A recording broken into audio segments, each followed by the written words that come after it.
Hey, sweetheart. I'm here at my mom's place, and things are not looking good. The house is a mess, and she's been struggling for the past few days. She's hardly talking, and I can sense that my father's passing has hit her hard. It's tough to see her like this. I suggested going out and doing something, but she wouldn't even budge from bed. It's been a few weeks since we lost Dad, and I hoped she'd at least start to feel a bit better. Oh no! I'm so sorry to hear that. It must be incredibly challenging for her. Maybe I can whip up something hearty and bring it over? We can all share a meal together. I'm sure it'll help alleviate some of her loneliness. Yeah, I appreciate you suggesting that. The idea of reducing her loneliness has been on my mind. I've actually been contemplating asking Mom to stay with us for a little while, just until she starts feeling better. Besides, having her around might help with keeping her mind off things. The house is full of memories of Dad, and I think it's best to give her a change of scenery for a while. Oh, absolutely. If you think it's what's best for her, then we should definitely have her stay with us for a while. Being close to you will undoubtedly lift her spirits too. Thanks, honey. I'm really grateful for your understanding. No worries at all. I'll whip up some comforting dishes, and when you guys get here, we can all sit down for a heartwarming dinner. I'll also get a room ready for her. Thank you. You're amazing. I'll be there soon. Oh, you're such a caring son, honey. I'm so glad you're willing to take care of your mom and make her feel better. Hey, Lillian. I need you to help me buy something. Hi, Sandra. Yeah, sure. Do you need anything from the grocery store? I'll get it for you when I pass by the store soon. Yes, Lillian. I need you to buy me caviar from the store at Greenwood Street. One my husband used to go to. Just mention his name and they will know what it's for. Remember, I don't want the one in the brown tin because they're cheaper and not something my taste buds would like. I want you to get the one in a small blue tin that is my favorite caviar. I want you to get 3 of them alongside some freshly baked bread. Remember, just a blue tin, as it's the only one that would suit my taste buds. Anything else you buy will go into the trash. I'm sorry to ask, but may I know how much this caviar would normally cost? They sound extremely pricey. They're around $250 for one tin. 3 of them, please. $250? I'm sorry, Sandra, but I'm afraid I can't afford to spend that much money on caviar. Me and Mikey are saving money up for the baby. And we're planning to renovate the baby's room before he's born, too. Are you saying that you won't buy me caviar then? Do you have any idea how much I've been wanting them? Are you joking with me? Is this how you treat your mother-in-law? No, it's not like that. I'd be more than happy to get you whatever you like. It's just, caviar is a little bit too expensive for my budget. We don't have that much money. Even Mikey is struggling with his business. Oh, what a sad life I'm living. My husband, who I love dearly, who can take care of me so wonderfully, has passed away and nobody seems to care. My poor son is married to someone who can't even think of me as her own mother and buy me the things that I want. My wonderful husband brings me home caviar every week, and we would eat it together for breakfast and laugh together watching the television. Oh, how I miss my husband. God, oh God, why is my life so difficult? I can't even get anything to remind me of my husband anymore, because my daughter-in-law can't even afford it. Why didn't God just take me away instead of him? He was a good man. He deserves to live. I should be the one who died. Sandra, I'm so sorry. I don't know that it was something that you and your husband used to do. I didn't mean to make you feel this way. Oh, please don't say that. Michael needs you. He can't lose you after losing his father. I'm so sorry I made you feel this way. Look, let me see what I can do. Perhaps I can push certain plans for the baby. Don't worry about it. Would it be okay for me to purchase only one? Do you not get it, Lillian? 3 is the right number. My husband would bring 3 packs per week for us to eat. Why are you trying to ruin a tradition? Just because he's dead doesn't mean I should forget about it. No, that's really not what I meant, Sandra. Don't worry. I'll try to see what I can do and get you the caviar. I'll see you at home. You better come back with those. Or else, what is the point of me living in this house if it only brings me nothing but misery? Hey Lillian, where are you? I called you so many times and you haven't been picking up. Are you avoiding me or something? Hey, Sandra, I'm so sorry. I left my phone in my car when I went in the store. I really wasn't ignoring you. Is everything okay at home? Is there anything that you want me to bring home? I can bring home some lunch and we can eat together. If you haven't had anything yet for lunch. Yes, lunch would be great. I need you to buy me the pastrami sandwich from Big Mike's Diner. I want one without any extra sauce. For the cheese, I would only want Swiss cheese and provolone. I like only 2 slices of tomatoes, no less or more, as that's how my husband used to do it. Big Mike's Diner? As in the one that's 2 hours away from here? Yes, where else will they be? Stop asking pointless questions and go get them for me. Don't mess up the order. Listen, Sandra, I'm sorry. And I'm not trying to be rude, but I don't think I can drive 2 hours to get the sandwich. Maybe we can ask Michael to get it in a time when he has free time. I have a doctor's appointment in an hour. If I get the sandwich, I won't make it to my appointment. I don't care about your doctor's appointment. You can do that anytime. Can't you reschedule? I really want this sandwich and I don't want to wait for another day just to eat them. I'm sorry, but I really can't. I can't just simply cancel my doctor's appointment. I need to check on the health of the baby, your grandson. Plus, I don't think it would be healthy for me to be driving that long when I'm 7 months pregnant. Excuses after excuses. Don't be such a baby.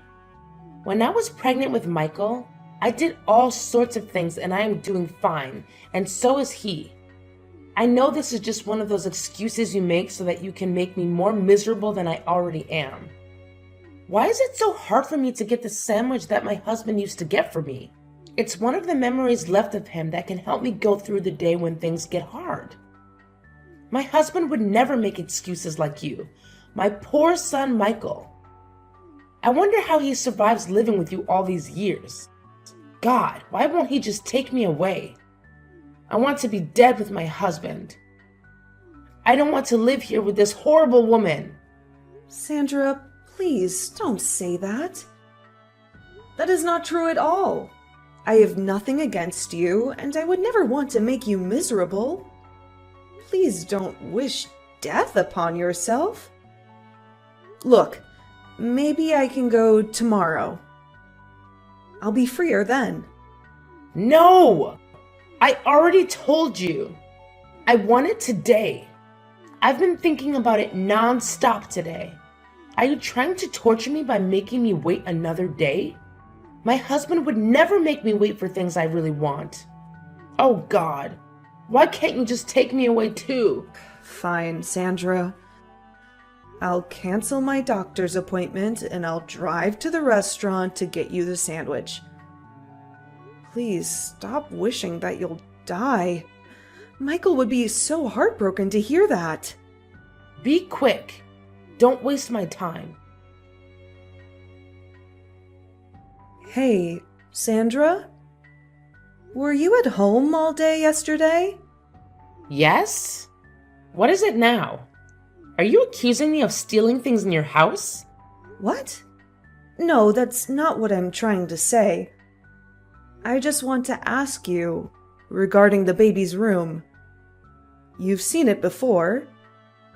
When you first came, we painted it blue because the baby's a boy, and we thought it would suit him. We even put up a lot of different toys that we thought the baby might like. You know where I'm going with this, don't you, Sandra? The color is hideous. I don't feel good looking at it, and I believe the baby would feel the same way as me. What do you mean? The blue color of the room that you painted? It's hideous. It really doesn't suit the baby. It's better off with the current color. I love it more this time. So it was you who changed the color of the room without our permission.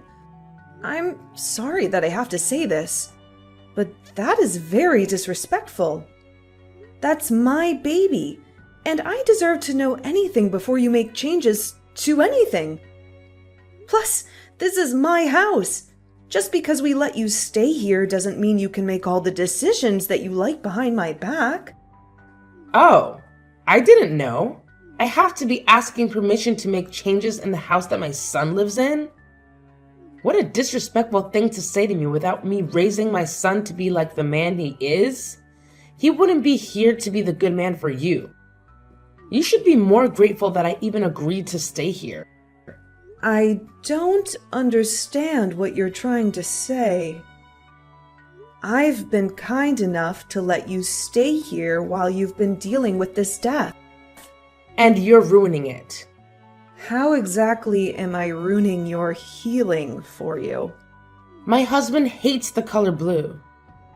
It reminded him of the big blue house he grew up in. It was an abusive household. We ensure to always eliminate the color blue from our house. I don't understand. Why can't you do the same? Look, I'm really sorry about what he went through, and I understand how it could be hard for him. But I still don't think it's right for you to apply the same rules to my house. It's not fair to me. Fairness? Is that all you care about? You think the world is fair when my husband is taken from me? No, that is not what I'm trying to say. That's enough. No need to speak to me. This conversation is making things harder for me, and I don't want to deal with it.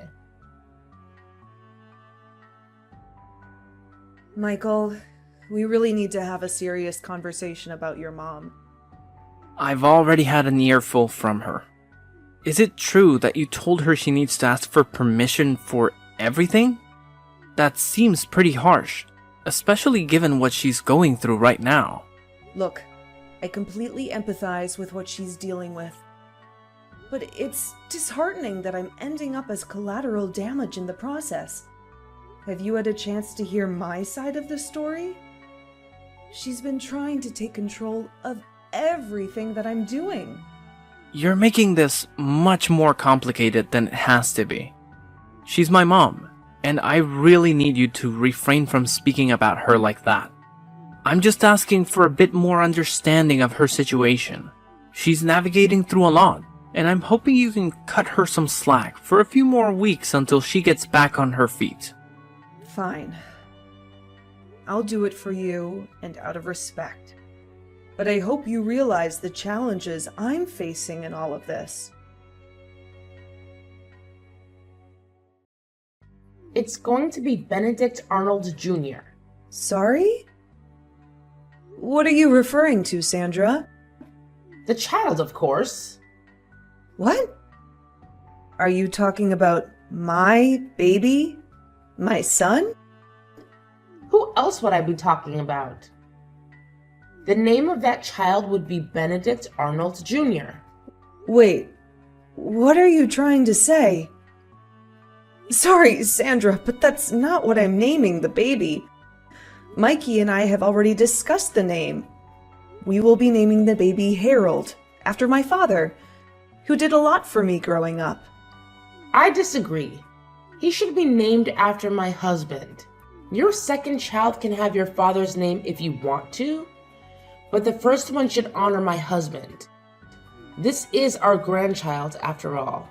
This is my father's first grandchild as well. If you like, we can put your husband's name as the baby's middle name. That's all I can offer to you. That's what I can agree with. Middle name? Is that all my husband is worth to you? All he ever wanted when he was alive was to have grandchildren. But you took too long to get pregnant. Now that he's gone, I want to at least have the child named after him. Is that so hard? At least your father is still alive. Isn't that enough for you? You know I have issues that made it hard for me to get pregnant. It's not like we did it on purpose. You think my father would only be appreciated when he passes away? I'm sorry, but it's not possible. I will not change the name of the baby just because you asked me to. You have no say. How rude of you to speak to me that way. Michael will know about this. You are being super disrespectful. That's not a way to speak to your mother-in-law. You know I'm still grieving. Sandra, I understand you're grieving. But my decision about the baby's name is not up for negotiation. We can discuss this calmly and find a compromise. But disrespectful accusations won't help anyone. What did you do now, Lillian? My mom just called me crying. Did she tell you what happened? Is it another made-up story on how I'm the villain who disrespected her and her grieving period? I already told you not to speak about my mom that way. When will you learn? Your mom tried changing the baby's name. She wants to name him after your father. We agreed we would name him after my father. Why is it such a big deal? Just change the name to Benedict Arnold Jr. as she asks. We will name the second child with your father's name. Isn't that easier than arguing non-stop? Are you kidding me? So you just stick to whatever your mom has to say? I told you, she's going through a hard time. She's trying to hold on to as many pieces of memories as she can of my father as much as possible. You won't understand. Why? Because my father is still alive, and therefore I should never appreciate him, and I should only care for yours because he's already passed? Let's be real. You never really cared about your father anyway when he was alive. Are you expecting me to do the same? How dare you say that to me? You're being overdramatic. How could you disrespect your mother-in-law just because you want things to go your way? Of course I want things to go my way. This is my child. I'm done talking to you. Unless you calm down and come to your senses, then don't speak to me. Gladly. I will be in the labor room with you since that is my grandchild. I love to be the first to hold it as well. I'm telling you this now so you won't come up with excuses later or about your planning. Just like when I asked you to change the name. Sorry, Sandra, but I can't let you in the labor room with me. It's going to be a very vulnerable moment for me, so I would prefer to have my mother and my husband in it instead. You'll be able to see the baby after he's born. How could you? I am the child's grandmother. I deserve to be there to see it. You don't get to kick me out. Sorry, Sandra, but I really won't be able to let you in. I'm not comfortable with having you in it. I prefer to have my own mother. I know what this is all about. You're still hating on me because of what happened. Look, Sandra, I don't care about those anymore. I forgive you for changing the baby's room, for making me do things that are too hard for pregnant women, and for trying to change the name of the baby. I want to give birth without all this negativity. Oh no, it's not that. You're mad at me because your husband loves me more than he loves you. What? I never thought about it that way. Of course you did. You've always been the jealous kind. You are always so visibly upset that he would choose me over you. He loves me more than anything. He's your son. It doesn't matter how much he loves you. His life will always be with me. What are you trying to say? No! He's always going to be mine. You stole him from me. And now you're stealing my grandson from me. I will never let you do that. You're out of your mind. I hope he divorces you. You're a selfish bitch. What the heck is wrong with you? You made my mom cry again. What did I even do wrong? Your mother is obsessed with you and our baby. What the heck does that even mean? You're losing your mind, Lillian. I'm carrying our child, and I've been so stressed since your mom came to live with us, and the hell that she put me through. You never cared. You always sided with her, even though it's obvious that she was wrong. How dare you? She's going through a lot. Enough with that bullshit. None of you guys cared that much about your father when he was alive. I was the only one who visited him. Your mother hated him. Why are you pretending like you don't know that? Don't you dare speak about my parents that way. They were in love. They were perfect together. You are out of your mind. How dare you? You don't belong in this house. No one should disrespect my parents that way. That's it. I'm done with you. We're getting a divorce. I will gladly leave this house if it means I don't have to deal with you or your mom anymore. What are you even doing? Moving all your things into my house and locking me out? You don't deserve to even step your dirty feet in here. Come back and take all your things with you. Sorry, you mean my house? Can you please stop trying to open the door? Or else I'm going to have to call the police on you. Please leave. Are you out of your freaking mind? This is the house that my husband and I have been living in forever. It's my house now that he's dead. Get out and let me in. How do you even have the key? You thief. Oh, you must have not heard. Heard what? Get out. Your husband wrote to me on his will that once he passed, this house would be passed down to me. You don't get a cent of his money. You can stop pretending now, Sandra. You never cared for him. You were abusive to him. You even brainwashed Michael to hate him. Initially, I thought it was guilt that changed you, but I figured it out. It was all an act. You don't care that he died. You only care about his money. What? That's impossible. Why would he give it to you and not me? That's ridiculous. Is it though? I took care of him like he was my own father. I cared for him more than you and Michael did. Oh, that poor guy. He died knowing that you are all going to be chasing his money. If you have any issues with the will, please contact his lawyer. They will explain everything to you. But for now, please leave me alone and leave my property. Or else I'll call the police on you.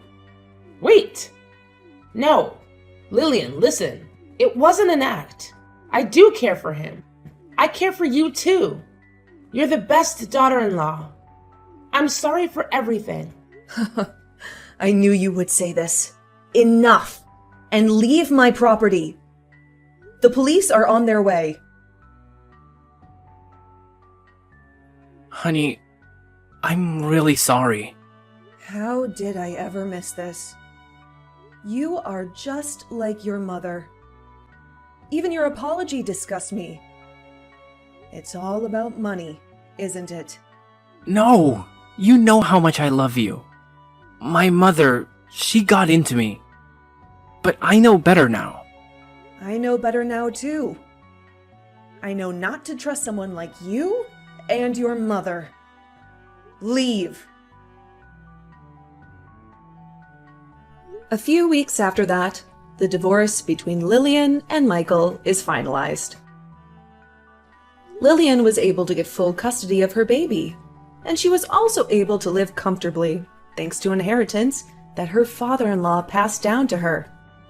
On the other hand, Sandra was still in disbelief that her husband didn't pass anything to her because of his will.